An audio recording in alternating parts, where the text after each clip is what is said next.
Having a strong network in business is really, really handy, especially in Japan. Hello, my name is Greg Story. I'm the president of Dale Carnegie Training here in Japan and the best-selling author of Japan Sales Mastery. And we're doing a series on doing business in Japan. And today I want to talk about networks.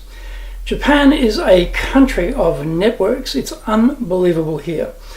You meet Japanese who are getting together at a ryokan or at a hot spring for their primary school classmates, or their middle school classmates, or their high school classmates, of course university classmates.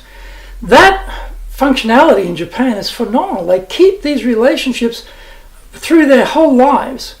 In the West, we tend to lose touch with people, but in Japan, they're pretty good at keeping in touch. So you've got those sorts of networks through school and through education. But there are also lots of other networks that are available here. The Keidanren, the Japan Business Federation, is not something you're ever going to be likely to be joining unless you're a very big corporation. The Keizai Doyukai, the Association of Japanese Executives, similarly, very hard to get into that unless you're a very big company. Maybe the Keisha Kyokai, the Employers Association, might be something you can join. We certainly are able to join it, so that worked for us. Then there are all sorts of other groups. Tokyo Chamber of Commerce, that's probably easier to join. There are things like different clubs, the Tokyo Club and other similar private clubs that are composed mainly of business people. You can get into those as long as you're prepared to pay the money. On the sort of English-speaking or non-Japanese speaking side of the equation, there's lots of other things. If you're here with children and they're going to international school, then you might become a member of the PTA, and that'll allow you to meet with a lot of people. Now, who do you think's sending their kids to a national school in Japan? All the senior executives of all the foreign multinational companies. So it's a great place to meet other executives. It might be things like the Tokyo American Club.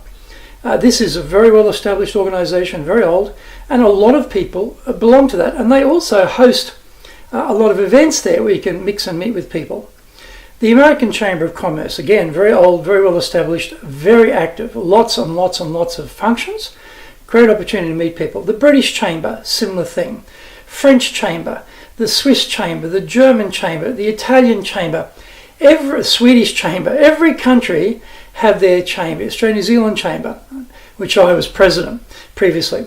So you've got your chamber organisations, and they are very good because they hold events. They often hold events together as a joint sponsor of a group, so you get to meet people from different sectors of industry you may not normally meet.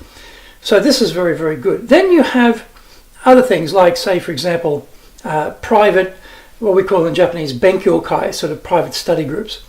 But they're networking groups. I belong to a couple. I belong to Tokyo Rotary, which is a Rotary club. So Rotary was the idea of connecting people across different industries who wouldn't normally bump into each other. Lots of Rotary clubs in Japan. I belong to the CEO Insights group, where this is a private group of CEOs who get together every month and we meet. There's also the Entrepreneurs group, which meets probably about quarterly, I think. And so there are lots and lots and lots and lots of these available mostly in Tokyo, of course. But when you get outside of Tokyo, get into the regional areas, there will be the local Chamber of Commerce. There'll be some equivalent to what I'm talking about here. There won't be probably as many strong foreign chamber representatives in those particular locales, Nagoya, Osaka, but maybe Fukuoka, but after that it gets a bit thin. Tokyo, of course, has got a big concentration. So the beauty of being particularly in Tokyo, is there are lots of networks already established. All we have to do is join those networks and become active in those networks. You might become the president of a chamber like I did, or you just might sit on the board of that chamber like I did for a long time before I became the president.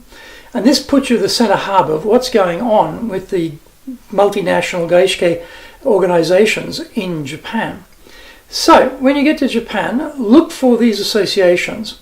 If you speak Japanese, then there are lots and lots of Japanese equivalents of these as well, particularly the benkyokai, the study groups, which you can join. And so you can plug into what's really happening. And you also get access to people here with their massive connection networks, which is great too. I mean, Tokyo Rotary Club, for me, it's got a phenomenal network. I can plug in just about anybody in this country.